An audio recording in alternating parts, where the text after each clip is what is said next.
Binance Launchpad is unsustainable. So today's topic is something that I've been thinking about for a little while with respect to Binance. Obviously, one of the largest and biggest hypes and trends that I've seen in 2018 have been, or 2019, have been this large influx of people, traders, investors, so on and so forth, flippers who have been looking at Binance IEOs and looking to trade them, obviously for profit, to flip a position, for short-term gains, even long-term investing in some cases. In the case of coins like BitTorrent, I know a lot of people who just bought a bunch of BitTorrent thinking it was the next Tron. Depending on when you bought it, obviously you made or lost a lot of money. So I wanted to make a video that talked about this because I don't think there's too many people that are really discussing the finer points of what Binance Launchpad really means. So Binance Launchpad was a thing that already existed for a while now, but it has evolved in the recent year. And in the recent year, they have added the ability to do what's called an initial exchange offering. Now, the very first initial exchange offering was done by Bittrex, and this was years ago for a coin called Apex. But Binance took that idea and implemented it in 2019. And the idea was that that you as a project could list your coin on Binance, and Binance, before they began trading, they would sell a percentage of your coin's circulating supply straight on Binance. And so that way it made it easy for people that you didn't need to have to do any KYC. Obviously, for the project, it was very easy for them to get a lot of distribution of their tokens because they no longer had to worry about doing KYC for you. It was all handled on Binance. It brought your coin to a brand new market that otherwise perhaps you wouldn't be able to reach. Again, Binance being the world's leading exchange for altcoins particularly, it's an absolutely pivotal thing for your altcoin to get on Binance. So this was obviously a very good thing for projects. And on the Binance's side, the benefits for them obviously were that they could bring a lot of new users onto the platform because of the hype. They could bring a lot of that liquidity for their coins. They could bring a lot of new innovations and features. And we have seen that the Binance IEO model has been pretty successful. And its success really can be measured first by the amount of liquidity for all of these IEO coins, as well as all of the other exchanges. KuCoin now has an IEO launchpad type deal. Bittrex has a launchpad. Huobi has a launchpad. So all of these leading exchanges are copying and emulating the success that Binance has had with their own IEOs. Obviously, these have not been as successful, I would say, as Binance has been. And so Binance really still stands alone, I would say, in terms of being the number one, even when it comes to these Launchpad IEOs. But the topic of this video is that I think, in my opinion, Binance Launchpad really is unsustainable. So I'm going to go into a few reasons why I think it's unsustainable. And first I will say, in terms of the actual sustainability, we are now in August. The first IEO was in January. We have lasted a hell of a lot longer than I thought we would with these IEOs. It's been 8 months now. I'm not sure how many IEOs we've had. I think we have had something around 7 to 10 IEOs. Someone will have to fact check me on that. But we've had a lot more IEOs than I thought would last, let's say. I certainly thought by the fourth or fifth IEO, people would calm down and people would realize that, maybe this isn't the best idea to go all in on this coin that I've never heard of and just dropped. But Binance IEOs are still performing. I'm not sure what the last one was, but we have another one called Perlin coming up, and there's a lot of hype around Perlin. Obviously, the fact that they're on Binance means that Binance is doing their due diligence in these projects. They are themselves investing. I believe Binance invests in every single IEO that has launched, so they obviously have an incentive there for the coin to do well. And so it's another good thing for customers too. If you can buy an IEO on Binance, that means that Binance has done the due diligence for you, and you are probably going to be buying something that's not complete garbage, probably. Although, seeing some of the Binance IEOs, certainly you can arrive to the conclusion that perhaps that's not so true. Anyway, first I will say, again, surprising that they made it this far. But I do think all good things come to an end. And certainly for the Binance IEO, I don't think if you ask anyone, even just your average layman crypto trader who knows about Binance, and maybe they do or don't trade, IEOs, they will probably tell you, yeah, I don't really foresee this thing as happening, as continuing to be successful forever. It's too predictable at a certain point. It becomes too easy. If every Binance IEO goes, let's say 3x 2 weeks after they list, well, then everyone is going to be buying these things 2 weeks before, after the listing, right? So, or yeah, after the listing, they would buy for that 2 week period up until they get that 3x. And that's really what I've seen with Binance IEOs. It follows this very familiar, very almost copy and paste pattern where you almost can't tell one IEO's price chart from another. So Seller looks like BTT, looks like Fetch, looks like Harmony, looks like all of these other IEOs. They all look the same. If you look at the price chart, it looks like T-Fuel. I don't know if T-Fuel did an IEO, but T-Fuel was one of those coins where they released on Binance and it looks the exact same as any other IEO. So we have this effect where all of these coins look similar, and because of these coins looking similar in terms of their price charts, despite whatever fundamentals they may have, that means to me, and that obviously says to me, that even though the fundamentals are different and the circulating supplies may be different and all of these things may be different, the traders are not different. They're the same exact people. They're the same people trading these markets. And so at a certain point, it becomes so predictable that people are going to try and game the system, and it becomes a prisoner's dilemma of sorts. So I don't think this is sustainable in that sense. Obviously, free money does not come cheap. It doesn't exist, actually. Free money does not exist. If you make $10 on the market, that means someone else put in $10 and they lost. So the second thing I would like to say is that in general, pumps for Binance IEOs have been getting smaller and smaller and smaller. I think the best one that we've had, the largest that we've seen, has been Matic, and Matic went something around 10x. And that was really one of the things that opened a lot of eyes to the potential of making a lot of money through Binance IEOs. And remember, this was the time when there were a lot of beleaguered altcoin investors. And a lot of these altcoin investors had been sitting on bags on Binance or off Binance for almost all of 2018. And they were waiting for any kind of signs of life where they could take their port and 10x it or 3x it or 5x it or 2x it even in some desperate people's cases, because they needed to make this money after an entire year of getting wrecked, right? So when Binance IEOs came out, it was like almost like a breath of fresh air, like, okay, now here's a way that I can make a lot of money.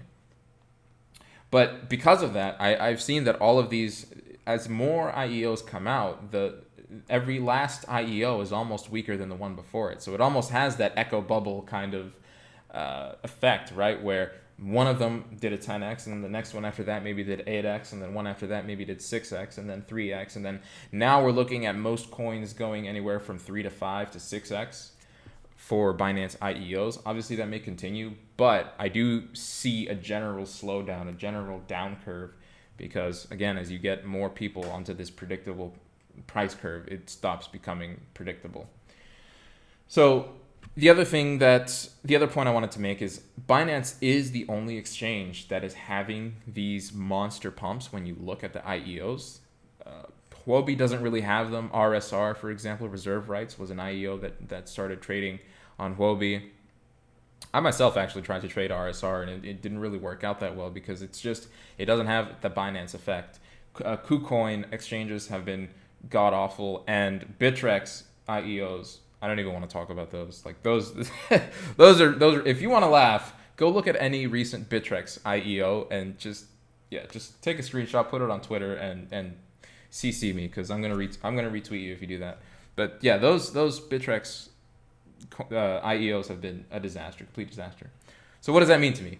If we have IEOs that are on different exchanges, and only on one exchange we're seeing this general trend of a massive rally coming for these IEOs, that again, that says a lot to me. That says it's less about what the IEOs represent and more about people are just looking for the money, for the Binance money, and that's all they're chasing, and that's all that's going to bring the liquidity. So from that perspective, I don't think it's sustainable. Another thing, when ICOs in 2017 got really, really big, in 2018, the first half of 2018, what ended up happening and what you saw was in the first half of the real ICO season, which was, I would say, late half of 2017, most people held their allocations. So me, for example, I would buy an allocation, an ICO, and I would hold on to it, and I would wait for the distribution day. and I would sell my tokens on the market, or I would hold sometimes in some cases. And I would get rewarded sometimes for holding, sometimes I wouldn't be, but I would generally make some money because it was a really bullish season. So pretty much you never wanted to sell because you would almost have made more money the next day just by holding. And as that happened, as people saw that these ICOs had lots of money behind them, rather than alts, people started moving into the ICOs and people started buying the ICOs, but they obviously couldn't buy them right away or they couldn't buy them directly. So what they ended up doing was they bought allocations from other people. So people would buy, so syndicates and other organizations, people would buy allocations from people like me who had already bought the ICO. So you can kind of see where this is going now in your head, right? I bought an ICO, so I have an allocation. Someone else bought my allocation and maybe they paid me 1.5x, 2x, whatever the market rate was. And then that guy could sell it to a third guy for 2x or 3x or whatever his rate was. And then that guy ends up holding a bag of an ICO that has yet to be released. He has an allocation. Some people probably took percentage fees off of that. He probably paid the syndicate a fee off of that. And when this thing drops, he basically bought something at like 5, 6, 7, 8x valuation of whatever the base market cap was. And so you have all of these investors. This is almost like a tower, a Jenga tower, right? You can only build it up so high before the tower falls and breaks and falls apart, right? So this was exactly what I saw happen in 2017 and 2018. A lot of money was in ICOs. A lot of people were making 5x, 10x, 20x. And then as that happened, flippers started coming on. So they were buying people's allocations and they were flipping it to other people, or they were flipping it day one. And it got so bad that in 2018, people really were flipping day one. They were not waiting. People were instantly selling all of their allocations and all of the ICOs began to tank. No ICO was doing well. No ICO was really doing any kind of multiples. I think the greatest example really of this is WanChain, right? WanChain was one of the most hyped ICOs. And if they had released just about a month or two earlier, they probably would have made something like 10 times the multiple return just because of the timing of the alt season and the ICO season. But they released a little bit later, and in that time, Bitcoin started dumping. And because of that, a lot of other people started dumping their ICOs. And on top of that, we had so many flippers already in the space who were also dumping their tokens that WanChain ended up only going something like 3x for one of the best projects at the time. So I see the same exact thing happening with the Binance Launchpad, where you're going to get these flippers.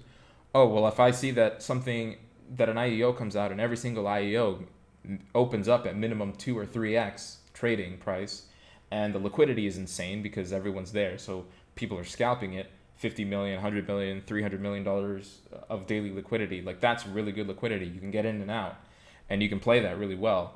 And so it makes a lot of sense for big players to do this. And when you have whales who are buying massive allocations, these whales do not care about whatever it is that your project is providing. They don't care about the fundamentals. They don't care about the hold. Because if I have a $1 million position in Fetch, I know that I can sell it today or tomorrow on the first day of trades for 2x. So why would I ever hold? What else do I want other than doubling my $1 million and making $1 million in a day, basically?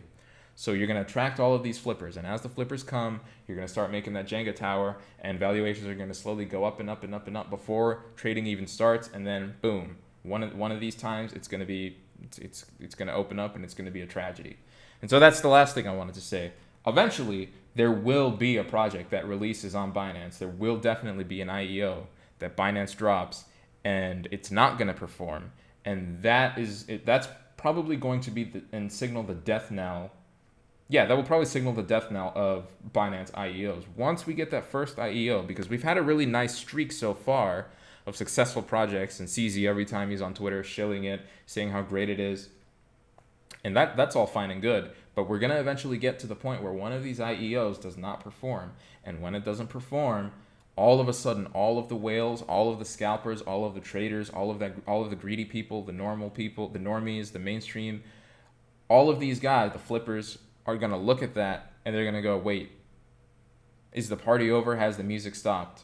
I got to find my chair. I got to go. I got to get out of this. I got to stop buying all these allocations and IEOs. And what's going to end up happening is the other people who have their IEOs are going to start selling theirs at lower valuations, and it's going to cause this massive cascade. And again, we have seen this in 2018 with ICOs. So I foresee the same exact thing happening with Launchpad with Binance, specifically Binance Launchpad IEOs. Again, it's not something that's sustainable. I really don't think that there's enough money even involved at this point. If you look at last point, by the way, I just realized this. I just thought of this. A lot of the money also on Binance, a lot of the liquidity recently this year has been particularly on Binance IEO tokens. So I would actually be very curious if someone has the data on that. How much of the Binance liquidity is their IEOs and how much is it versus other alt markets? Because I think a lot of what's happening is the Binance IEOs are sucking up a lot of this liquidity.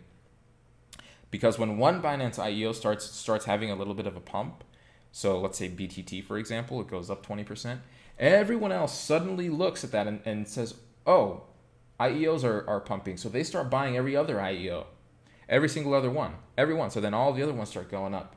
Well, now we have 8 or 9 or 10 IEOs. And so the money's going to be distributed across all of these IEOs because people are buying the sector, right? They're not buying the fundamentals, they're buying the sector. They're buying the sector of Binance scam IEOs. And so maybe now it's slightly sustainable, but what happens when we have 20 projects? What happens when we have 50 projects? What happens when we have 100 projects? Are we really going to get IEO alt season every single time one single IEO pumps, so all of the other ones are going to go up? No, there's simply not enough money involved for any of that to happen. And so that's the last thing. The last point is there's less money is being spread out more and more across a lot more IEOs, across a lot more markets. And because of that, the pumps are going to be lower, the returns are going to be lower, the liquidity is going to be lower, crucially for whales. And so I definitely don't see Binance Launchpads IEOs as being sustainable. As for how long they're going to last, that's a very good question. I don't really know. I didn't think that they would last this far into the year.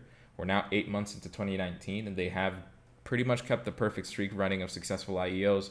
Again, we have Perlin coming up. I don't really have any particular thoughts on it. I did a fundamental review of it last year, but it's been so long I don't really remember it. But again, it doesn't really matter for IEOs. I think this one will probably do pretty well, to be honest. But again, it's a hard question to ask. When will these IEOs really stop? And who knows? And so I would say to most traders, just keep that in mind, that the music will eventually stop for all the reasons I've stated above. I do think that Binance IEOs certainly have their days that are numbered, and very curious as well to see what Binance will do on their side to rectify this or to fix this. Because if an IEO comes out and it doesn't perform, what the hell is Binance going to do next? Release another IEO that tanks and then a third one that tanks? No, they're not going to do that. There's no way they would do that. And so I'm very curious to see what is going to happen when we get the first negative ROI IEO. I'm very, very curious. And I think it will say a lot about the short-term future of the crypto space whenever that does end up happening. But that is a subject for another day. So thanks for watching this video. Give it a like if you liked it. Subscribe to the channel. We have over 500 subscribers now, and we are going up, baby. We have a lot of varied content coming out. I have a Tezos review coming out this week. So a lot of cool stuff. More Blackstone special features. You guys loved the last one, so I'm going to do more of that. And yeah, again, subscribe. Follow me on Twitter @PhilBeforeShill. Thanks for watching, and I'll see you guys next time.